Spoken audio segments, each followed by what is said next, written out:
오늘 금요 기도에 나오신 모든 분들에게 하나님의 은혜가 그리고 육신의 강건함이 있기를 간절히 바라겠습니다. 오늘 하루 종일 이 카톡 받느라고요 정신이 없었습니다. 뭐 총회에서도 오죠, 노회에서도 오죠, 우리 성도들에게도 오죠, 이웃교회에서도 오죠. 뭐 전화도 제가 오늘 수십 통을 받았습니다. 뭐 이웃교회 목사님들, 장로님들, 또 뭐 노회 관계자분들, 뭐 이단 대책 뭐 위원회에서도 받고, 아무튼 저도 바쁜 나날을 보냈습니다. 아마 우리 성도님들도 여러 가지를 통해서 또 매체를 통해서 접하였을 것인데 이 코로나19를 이길 수 있는 복된 분 되시기를 바랍니다.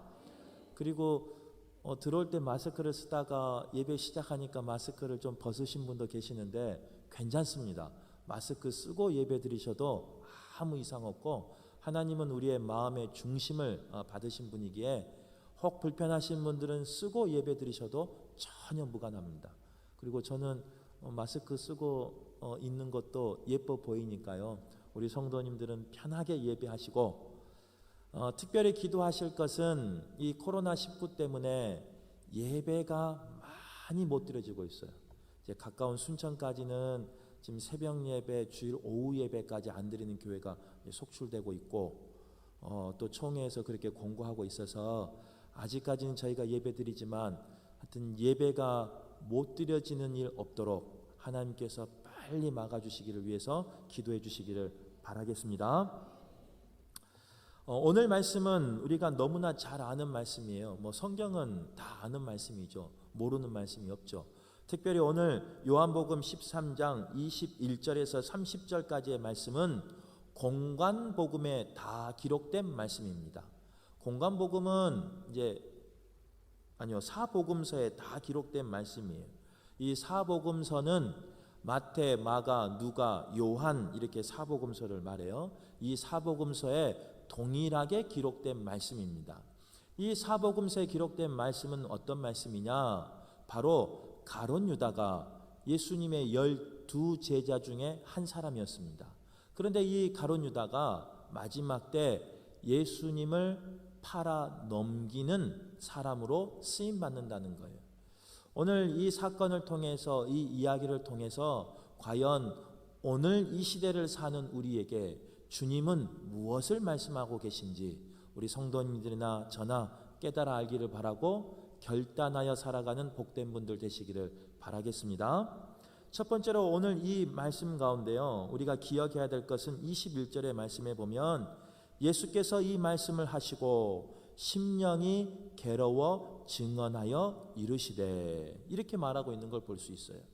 예수님께서는요, 가룟 유다의 그 작심한 것을 알고 있었습니다. 그러기에 예수님은 마음이 괴로웠습니다. 마음이 괴로웠다는 것은 그를 사랑한다는 증거예요. 사랑하니까 괴롭고 사랑하니까 아파요. 예수님은 가룟 유다를 사랑하셨습니다. 그래서 마음을 괴로워하였고 또 아파한 것을 볼 수 있습니다. 어떻게 보면 사랑은 하나님의 속성입니다. 그리고 사랑은 성경의 최고의 가치 중에 하나입니다. 나에게 잘해주는 사람 사랑하기 쉬울까요? 어려울까요? 쉽습니다. 그런데 나에게 못해주는 사람, 나를 미워하고 나를 비난하는 사람 사랑하기 쉬울까요? 어려울까요? 어렵습니다. 그러면 한 번만 더 질문할게요. 가능할까요? 불가능할까요? 가능은 합니다. 하지만 어렵습니다. 왜 가능하냐? 주님이 몸소 보여주셨기에 가능은 해요. 하지만 주님도 괴로워하고 아파하셨어요. 그만큼 힘들고 어려운 것이 나를 비워하고 나를 비난하는 사람을 사랑하는 거예요. 그런데 오늘 본문에 보면요, 나를 미워하거나 비난하는 데서 그친 것이 아니라 이 가룟 유다는 나를 팔아 넘기려고 배신하려고 작정하고 온 사람이었습니다. 예수님께서는 이 가룟 유다를 모든 제자들과 동일하게 섬겨 주셨어요. 그리고 낮은 곳에서 발을 씻음으로 사랑의 본을 보여주셨습니다. 또 그 가룟 유다를 동일하게 마지막 만찬, 최후의 만찬에 초청해 주셨습니다. 그리고 그 최후의 만찬을 통하여 은혜를, 사랑을 나누어 주었습니다. 그리고 이 시대는요, 예수님께서 그 빵 조각을 적셔서 유다에게 줬다라고 말하고 있는데, 물론 배신할 사람을 이제 표하기 위해서 주신 거지만, 이 시대 문화에서 주인이 초청받은 자에게 빵을 찍어서 준다는 것은요, 극히 사랑하는 것을 표현한 모습이었어요. 문화였어요. 그러기에 가룟 유다는 어느 누구보다도 더 사랑받는 사람이었습니다. 그리고 어느 누구보다도 더 구별된 그 사랑을 받은 사람이 가룟 유다였습니다. 그런데 가룟 유다는요, 그 사랑을 받았음에도 불구하고 동일한 사랑, 어떻게 보면 더 구별된 사랑을 받았음에도 불구하고 그 마음은 어떤 마음이었느냐? 예수님을 팔아 넘기려고 하는 배신의 마음, 미움의 마음, 비난의 마음이 가룟 유다의 마음이었다는 거예요. 그런데 주님은요, 그것을 다 아시고도 불구하고, 아심에도 불구하고 그 가룟 유다를 사랑했다는 거예요.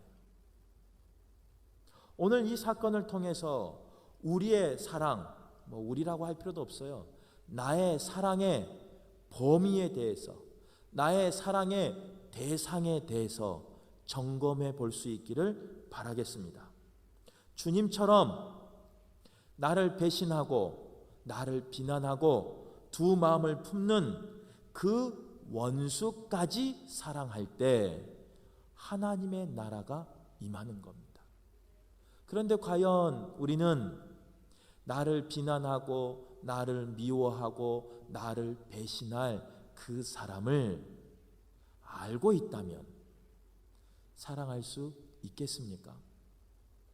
주님을 따른다라고 말하지만 정말 어려운 일입니다. 그러나 불가능한 일은 아니기에 힘써서 이를 꽉 물고, 아니면 허벅지를 찔러서라도 주님도 사랑하셨기에 우리도 사랑할 수 있는 사랑의 공동체가 되기를 간절히 바라겠습니다.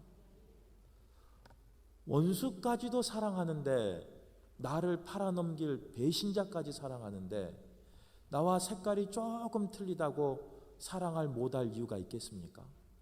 나와 신앙적인 경험이 조금 틀리다고, 또 나와 성향이 틀리다고 사랑하지 못할 이유가 있겠습니까? 없어요. 그런데 우리는 왜 사랑하지 못하느냐?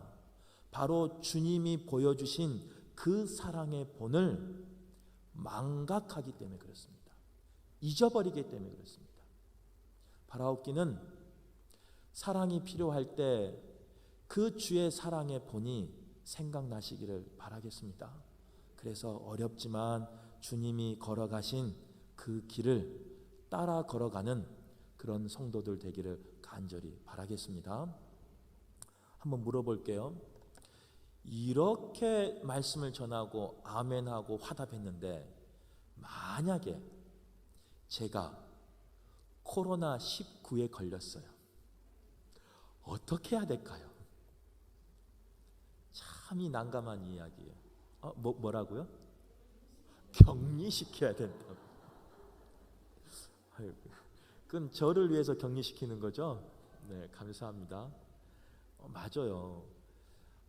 이게 현실의 문제예요. 현실의 벽이에요. 주의 말씀을 우리가 알지만 이 현실이라는 벽 앞에 그 말씀이 때로는 힘을 쓰지 못할 때가 있다는 거예요. 또 특별히 이번 코로나19 때문에요. 예전에 메르스가 있을 때 제가 서울에 있었는데요. 그 병원에 신방까지 갔습니다. 저는. 근데 그때는 이제 부목사에서 그런지 이렇게 심각하지 않았습니다. 근데 지금은 위치가 바뀌어서 그런지 하루 종일 뉴스만 검색하고 있어요. 하루 종일. 혹여나 아니면 또 무슨 일이 있을까 봐. 우리 성도님들이 이 모든 이제 말씀을 들었으니까, 사랑하라 말씀을 들었으니까 그 대상과 범위에 대해서 항상 생각하시고, 하나님께 분별의 영을 허락해 달라고 꼭 기도하셔서 승리하는 저희 교회가 되기를 바라겠습니다.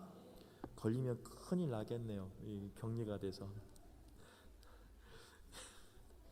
네. 이건 당연한 일인데요. 두 번째로 우리가 오늘 이 말씀 가운데 또 깨달아 알아야 될 건 뭐냐? 가룟 유다의 행동의 방식이에요. 가룟 유다는요, 회개할 기회가 많이 있었습니다. 예수님이 발을 씻어줄 때도 회개할 수 있었고, 특별히 오늘 21절, 26절, 27절에 보면요, 주님이 말씀하실 때 자신이라는 것을 깨달아 알 수 있었어요. 아니, 알았을 거예요. 다른 제자들은 오해했지만, 다른 제자들은 감지하지 못했지만 본인은 알았을 거예요. 그러면 그 죄 지었을 때, 또 발을 씻어 주셨을 때, 주님이 사랑으로 대해 주셨을 때 회개할 수 있었습니다. 돌아올 수 있었습니다. 그런데 이 가룟 유다는 회개를 택한 것이 아니라 어둠을 택하고 결국 자살하고 맙니다. 그런데 반대 사건이 있어요. 어떻게 보면 가룟 유다보다 더 나쁜 제자 중에 한 사람이 누구냐? 베드로였습니다. 베드로도요, 예수님을 3번이나 부인한 사람입니다. 저주한 사람입니다. 그리고 그 자리를 뛰쳐나가버린 사람입니다. 가룟 유다도 그 자리를 뛰쳐나갔고 베드로도 그 자리를 뛰쳐나갔어요. 그런데 베드로는 삶을 포기하지 않았어요. 자기에게 그런 죄가 있음에도 불구하고, 자기에게 그런 약점이 있음에도 불구하고 베드로는 삶을 포기하는 것이 아니라 자신의 삶의 자리에서 언젠가 오실, 아니면 회개케 할 그날을 기억하며 삶의 자리에서 포기하지 않은 사람이 베드로였다는 거예요. 그런데 그 죄 가운데 포기하지 않은 베드로를 누가 찾아오시느냐? 주님이 찾아오신다는 거예요. 여기에 놀라운 메시지가 있습니다. 우리에게 주신 은혜가 있어요. 아무리 주님을 팔고, 아무리 주님 앞에 부인하고 저주하며 뛰쳐나갔던 사람일지라도 주님을 만나면 변화될 수 있다는 거예요. 그러기에 우리는 어떠한 죄를 지었더라도 포기하지 않고 내 삶의 자리를 지키면 주님은 사랑해 주셔요. 그리고 주님은 그 사람을 건져 주셔요. 그리고 주님은 건지는 것뿐만 아니라 베드로를 통하여 복음을 전한 것처럼 우리도 사용하셔요. 그런데 이 가룟 유다는요, 그런 은혜를 몰랐는가 봐요. 그래서 삶을 포기해버려요. 그래서 영원히 멸망의 길로 간 사람이 가룟 유다예요. 오늘 이 자리에 저도 마찬가지예요. 용서받지 못할 죄가 있다면, 또 사람들에게 질타받을 죄가 있다면 삶을 포기하는 것이 아니라 주님을 찾기를 간절히 바랍니다. 주님을 찾으면, 주님이 나를 만나 주시면 회개의 복만 회개의 은혜를 주신 것에서 끝나는 것이 아니라 그 회개한 심령을 통해 하나님의 나라를 이루어가는 것을 볼 수 있어요. 바라옵기는 우리의 삶 가운데 주님을 만나는 복이 있기를 간절히 바랍니다. 그러기 위해선 아무리 어려운 자리 있을지라도, 사람이 손가락질 할지라도 숨어 살지라도 포기하지 않는 귀한 심령들 되셔서 하나님께 은혜를 경험하는 복된 분들 되기를 바라겠습니다. 또 오늘 27절의 말씀에 보면요, 내 하는 일을 속히 하라, 이렇게 주님이 말씀하고 있는 걸 볼 수 있어요. 이 말을 좀 쉽게 말하면 내가 하고 싶은 대로 해라 라고 주님이 말하는 거예요. 진정한 자유는 하나님이 간섭할 때 누리는 자유가 진정한 자유예요. 그런데 사람은요, 그것을 가끔 잊어버려요. 그리고 그것을 불편해해요. 그리고 그것을 속박이라고 해요. 그래서 사람들은 어떻게 하느냐? 주님을 떠나는 것이, 주의 간섭이 없는 것이 자유라고 생각을 해요. 그런데 오늘 27절 네 하고 싶은 대로 해라 라는 그 주님의 말씀은요, 자유를 주는 것 같지만 자유가 아닌 죽음을 주는 거예요. 주님이 내 삶 가운데 때로는 간섭하실 때 누군가 내 신앙을 이야기하고 자유를 빼앗는 게 아니에요. 그를 사랑하기에, 그를 회복하기 위해서 말씀하고 있는 거예요. 바라옵기는 간섭받는 분들이 그것을 깨달아 알기를 간절히 바랍니다. 누군가 나에게 조언을 하고 누군가 나에게 신앙생활에 있어서 바른 길로 가기를 원하는 마음으로 이야기한다면 짜증낼 게 아니에요. 힘들어할 게 아니에요. 아직 내가 주께 사랑받고 있구나 라고 받아들이셔야 돼요. 그리고 그 사랑을 받아들일 때, 그 간섭 안에 들어갈 때 진정한 자유를 누리는 거예요.